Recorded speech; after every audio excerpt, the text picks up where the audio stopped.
Hey guys, welcome back to my channel. You're watching United TNT and this is Kostub.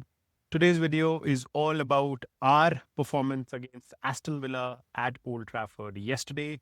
Yes, we have another win. 5 wins in a row for Michael Carrick at Old Trafford. 6 wins in a row if we include the interim manager position that he had when Ole Gunnar Solskjaer was fired and he was in charge for the last 3 games. He has now won 6 Old Trafford home games consecutively and becomes the first United manager to do that. We got a win. We got an impressive win, 3-1 against one of our closest rivals for the Champions League spot, Aston Villa. Now we have overtaken Aston Villa to 54 points and Villa is at 51. So that's a step towards securing the Champions League positions. Our performance, who performed well, what's looking up for us, who are the next opponents, all of this coverage in this video. Please stay tuned. Now, this match was a game that we had waited for over 12 days. We had a pretty clear schedule, sadly, yes, but I think that helped in our favor. We had gotten the first defeat under Michael Carrick against Newcastle United last week, and we probably would have drawn that game 1-1 and would have been happy. But I think the defeat was a little hard to take because of the goal that came in the dying minutes of the match. So we had to bounce back, and I think Aston Villa, who is our closest rival for the Champions League spot, I think it was a perfect match to do. Yes, we had to wait a long time, but I think the team did the job and did the job really well. A 3-1 win against Aston Villa. Villa is a team that we have generally fared well. In the last 45 to 46 matches, I think United has won 43, only lost 3 matches to Aston Villa. One of those matches was this season. Before that, it was Emery's first match in charge of Aston Villa. That was also a loss for us. So yes, pretty good form against Villa. Also, Villa is a team that was not in a very good form. Yes, they won their midweek fixture in the Europa League away to Lille, but I think it was still their Premier League form that was not really great. And I think we were good against Villa side, who had some instances in the match that showed that they are capable of probably getting a goal back or getting 2 goals back, but we contained them. First half was a dull affair. I think United started brightly. Till the 20th minute, we had a lot of chances. I think in the 5th or 6th minute was the Maguire header that was then headed by Ahmad or towards the goal, and it was stopped by Martinez. Other than that, I think it was one Mbeumo shot in the first half. Barring these two clear-cut chances, I don't think United had a lot of chances in the first half.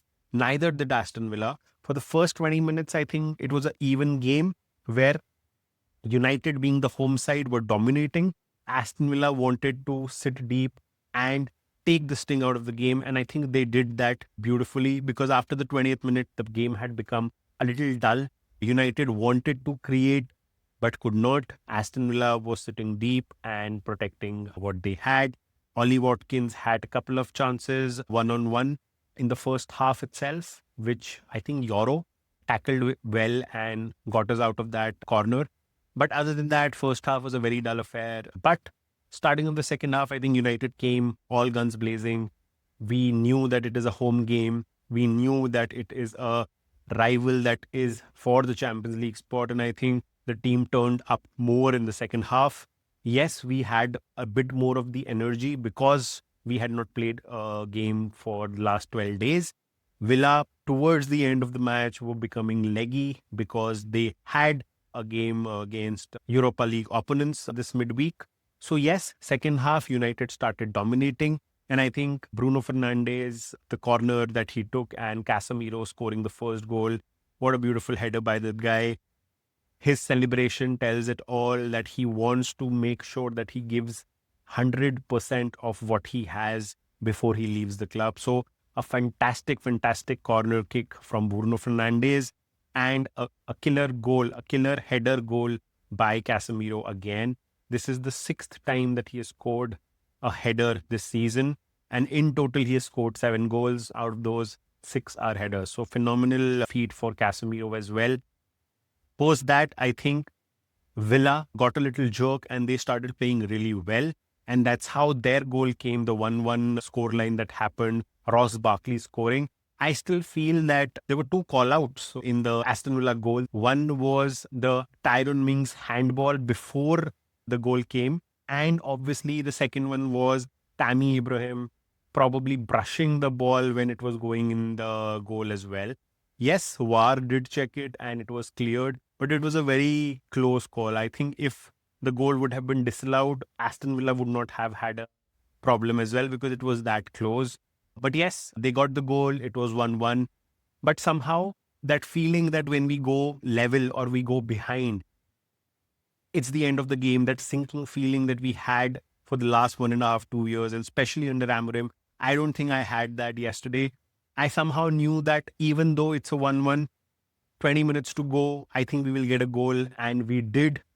A fantastic pass by Bruno Fernandes. One pass, two defenders taken out, Cunha running on goal. And it was a beautiful pass, but it was a beautiful shot by Cunha as well. That goal was not easy. He opened his body up early to take that shot so that Martinez does not get a chance to probably stop the ball. And had he taken 2 or 3 more seconds before shooting, I think Martinez saves that shot. But because of that quickness and the alertness that Cunha had, I think that goal was deserved. Cunha was not a lot in the game before that, but after that goal, he also came alive. And I think that tells you the third goal that we got, because it was Cunha who controlled the ball from the other end of the pitch, ran into the penalty box area and had a shot. Yes, that shot got deflected and came to Sesko, but Sesko's presence was immaculate. He knew that if he scores or if he shoots, something can happen and probably the ball will end up in the net. And that is exactly what happened. A striker's instinct is to shoot at goal and pray that if some deflection takes up that ball, why not? And that is what Sesko did. Again, came up around 75th minute, scores in the 81st minute, right? This is the 8th goal that he has scored now in the last 10 games. Out of this 8 goals, 5 goals are as a substitute, right? So that speaks volumes. Sesko on point again, becoming our super sub. Yes, we did not need that goal by the end of it. It would have been a 2-1 victory as well. But I think the whole stadium got a little more confident, a little more calmer once the third goal went in. And I think we could have a fourth goal as well. Bruno Fernandes was clear on goal from a pass from Ahmad. But yes, that pass was a little ahead of him and he could not reach there. There was another chance for Sesko when Fernandes has passed him the ball. He was again through on goal, but somehow he did not decide to shoot and pass the ball to Ahmad. And that pass was not good and the chance went begging. So I think we could have a fourth goal as well. It would have been a dominating scoreline 4-1. But all in all, it was a fantastic performance. Towards the last 5 minutes of the game, it was just United playing with the ball, making sure that they don't give up the ball to Aston Villa. Villa did not have any clear-cut chance, at least. There were 2 one-on-ones in the second half from Ollie Watkins. One was Maguire stepping up and clearing the ball, and the other one was Euro stepping up and clearing the ball. Other than that, I think Villa did not create much after they had scored the goal. And yes, I think United deserved the win. We were really good on the anchor of our captain Bruno Fernandes, Casemiro, Kobe Mainu, Harry Maguire, all these players stepping up again and putting in a shift. So well-deserved win for United. 3-1. We are sitting third in the table now, 54 points, a 3-point lead against Aston Villa. With Liverpool's draw and Chelsea's loss, it's a 5 to 6 points gap with these two teams as well. So we are sitting pretty in third, and I think Champions League is a done deal for us. In today's video, I really want to talk about some of our players that have been playing really well, and they actually deserve a standing ovation. First of all, Bruno Fernandes. Yes, Bruno Fernandes was man of the match again this game, but he has done that for so many games this season. In this game, he has had 2 assists. He has taken his assist tally to 16 assists for the season. I am telling you that this is the season when the Premier League assist record will be broken, and it will be broken by Bruno Fernandes. 8 games to go, 4 assists needed to match the record set by Thierry Henry and Kevin De Bruyne. One more to overtake them and get that 21st assist. So I am gunning for Bruno Fernandes to get the 21 assists this season and get that Premier League record, because I think of all the players that we've seen coming over the years, Fernandes deserves it, and I'll tell you why. Henry did it in the 2002-2003 season when Arsenal were on top. Kevin De Bruyne did it in the 2018-2019 season when City were on top. Bruno Fernandes is doing this when United are probably just finished the season last season as the worst position in the Premier League. This season, for majority of the season, we were pathetic. Previous to that, it has just been struggle for United for the last 4-5 years. And Bruno Fernandes has done all of this, all of these goals, all of these assists in this period for United. I think that speaks volumes. And I'm very confident that Bruno Fernandes will break the Premier League assist record this season. So let's hope and pray that he gets to the 21 assists that he needs and gets that record. In doing so, yesterday, the 16 assists that he's gotten, he has broken the Manchester United Premier League assist record that was held by David Beckham since the 96-97 season. Fun fact, in the 96-97 season, there was nothing called Premier League assist record as well. No one used to care about assists back then or track assists back then, right? So it was David Beckham for Manchester United, 16 assists. Bruno Fernandes has done that. He will overtake him and he has done it superbly. There are 8 games to go, 5 assists needed. That is what I'm cheering for Bruno. In all of this, Bruno Fernandes also has recorded his 100th assist for the club. So a lot of records for Bruno Fernandes yesterday, and I think he deserves all the applause, all the plaudits.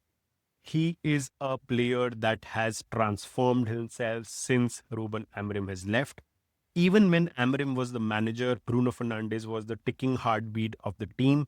The 3 to 4 games when he was not fit, and that happens rarely, I think that was the end of the Amorim era. Had probably Bruno Fernandes been playing in those matches and we would have gotten a couple of wins or a couple of draws more, maybe Amorim would have not been sacked. Bruno Fernandes has been one of the key players for Manchester United and he proved it yet again yesterday. The first assist that he had was a corner. Yes, people don't consider corners as beautiful assists, but I think the whip on the ball, the kind of placing that you have to do for the ball, the kind of players that you have to figure out that which player am I targeting, because that is what is being done in trainings, right? So I think that was good. But the second assist was, it was breathtaking. It was just a simple pass. Simple pass. One touch, he passed the ball. 2 defenders were taken out immediately. Although Mbeumo was the one who was making that run, but he was offside, Fernandes still saw Cunha's position and played that ball, and Cunha read it perfectly. And that's how he went in, because with Mbeumo offside, I think the Aston Villa players were a little relaxed. And that's when Bruno Fernandes struck that pass and Cunha was through. I think the cross to Sesko, the one that he missed, again, it was a pure genius pass from Bruno Fernandes. Again, had Sesko scored, he would have had another assist. So I am pissed at Sesko for that for sure. But Bruno Fernandes, hats off. What a player. What a captain he has been for the club. Hats off. The second player that I want to talk about, Casemiro. The renaissance of Casemiro, right? A lot of pundits, a lot of ex-players had said this out loud, that Casemiro is finished. Casemiro does not have the legs. Casemiro is just taking up higher wages at Manchester United and not proving himself on the pitch. It was just a big paycheck for him and all of those trash talks. I think 99.99% of those pundits and players have gone back on their words now and apologized and said that Casemiro is one of the best midfielders there is right now in the Premier League. They have also gone to the extent that they are saying now that Manchester United should extend Casemiro's contract by 1 year. The 1 year option that we had, we have not triggered it, but now people are talking about that as well. Yesterday, there were chants of Casemiro one more year, Casemiro one more year. And I think he probably will do justice if we do extend his contract, right? Maybe he does not play 38 games. Maybe he does not play Champions League, all matches for us. But the influence that this character has on the dressing room is immense. Maybe the new person that we get in place of him will learn a lot of things in that 1 year that we have Casemiro for. One more year that Casemiro will spend at Manchester United. So I think Casemiro has been fantastic. In the first half of the season, he was being trashed because he was playing the sitting midfielder alongside Bruno Fernandes. Fernandes, who would go up and down, wants to create more, would leave Casemiro sitting alone. And that's how we had so many gaping holes in our midfield. But now, working alongside Kobe Mainu, I think Casemiro has found his rhythm as well. Mainu and him get what they have to do, who goes ahead, who stays back. I think Casemiro, this is his highest ever goal scoring season. He has scored 7 goals. Funnily enough, 7 goals, 6 of them have been headers. So he is one of the most lethal right now during set pieces and especially during corners. He is heading goals left and center. So Casemiro, again, it was a splendid header yesterday. He was on the near post. The header that he took went to the back post on the pole and then went in. Very tricky header that he placed in the goal, not headed with power. He placed it, right? That was placement of the ball on his head, and he knew exactly where he wants the ball to go in, giving Martinez no chance. So Casemiro again has proved himself, and I think I would love if we have Casemiro at United for another year. Benjamin Sesko, Harry Maguire, Matheus Cunha, all these 3 players have been performing well. Cunha has been in and out of games yesterday as well. It was very silent for him till he scored the goal. But as soon as he scored the goal, there was some extra energy, something electric that he was doing on the pitch. And that's how he got the assist as well, right? So Cunha has been good. Sesko, again, I am tired of talking and praising about Benjamin Sesko, the super sub. 8 goals in 10 games, 5 of them as substitutes, right? Again, came up in the 75th minute, scored a goal in the 81st minute. So Sesko has been great again. Harry Maguire, the renaissance of Harry Maguire as well, right? He is playing probably the best football of his career right now under Michael Carrick. He should be called up for the England squad for the 2026 World Cup. Thomas Tuchel should call him because he has that command right now. He's not putting a foot wrong in the game. Yes, he does not have the speed, but you could see yesterday how he tackled Ollie Watkins one-on-one, how he made sure that he does not get beaten on that run. And that tells you that this guy has confidence right now. Confidence is one step extra that you get in your game. If you're not confident and you're not very sure of what you want to do, you make mistakes. Right now, Harry Maguire cannot make any mistake. Excellent performance from him yesterday. I would have loved if our backline could have gotten the clean sheet again, because Lamins had nothing to do in the entire game. There was only one shot that he stopped from Onana, and that was a very undecisive shot from Onana. So it was not a dangerous shot, but yes, he did make that save. Other than that, Lamins was a spectator. Harry Maguire, Lenny Yoro have been doing fantastically well in the centre-back positions. Dalot running, bombing up and down, putting up crosses. There was a cross from Dalot in the first half. Had there been probably Benjamin Sesko on the pitch at that moment, he would have scored on that cross. It was a striker's cross. Strikers love to attack such crosses. I think Mbeumo could not do that. Mbeumo had a dull game yesterday, could not be involved a lot in the game, but he did his running, he did his part. So Harry Maguire, Benjamin Sesko, Matheus Cunha, all these 3 players have been performing really well, match in, match out, and I think they deserve applause of how they have probably come out of this Michael Carrick era, especially Maguire and especially Sesko, right? So kudos to these 3 players as well. Up next, we have a trip to Bournemouth. Bournemouth has been a tricky opponent for us. We all remember the 4-4 crazy game that we had at Old Trafford against them. We should have won that game, but somehow we drew 4-4. A high octane game, but a game that was filled with a lot of mistakes. So, yes, a tricky trip to Bournemouth. We have a Friday night game this time around. So, we will be the ones who will be playing first and then look out for all other teams' matches. We will have a pre-match build-up to the Bournemouth game very soon. But yes, Bournemouth is a tricky game for us. The last win that we had at the Bournemouth Vitality Stadium was in 2023. So it's been 2.5, 3 years that we've not won away at Bournemouth. So a tricky game. If we do win that game, we have even more chances of finishing third in the Premier League. So we will get back to a pre-match build-up on that very soon. For now, I think we should be happy. We should be excited what United is doing. Michael Carrick is breaking records. Bruno Fernandes is breaking records. Benjamin Sesko is breaking records coming off from the bench. So a lot of players have been performing really well for us. Casemiro again, highest goal scoring season for him. Yes, all good things are happening for United. This is sometimes a little shocking seeing what we have gone through for the last 2-3 years. But yes, enjoy it, savor it, and keep watching. And if you like my content, please do subscribe to the channel. Till then, keep watching ggmu.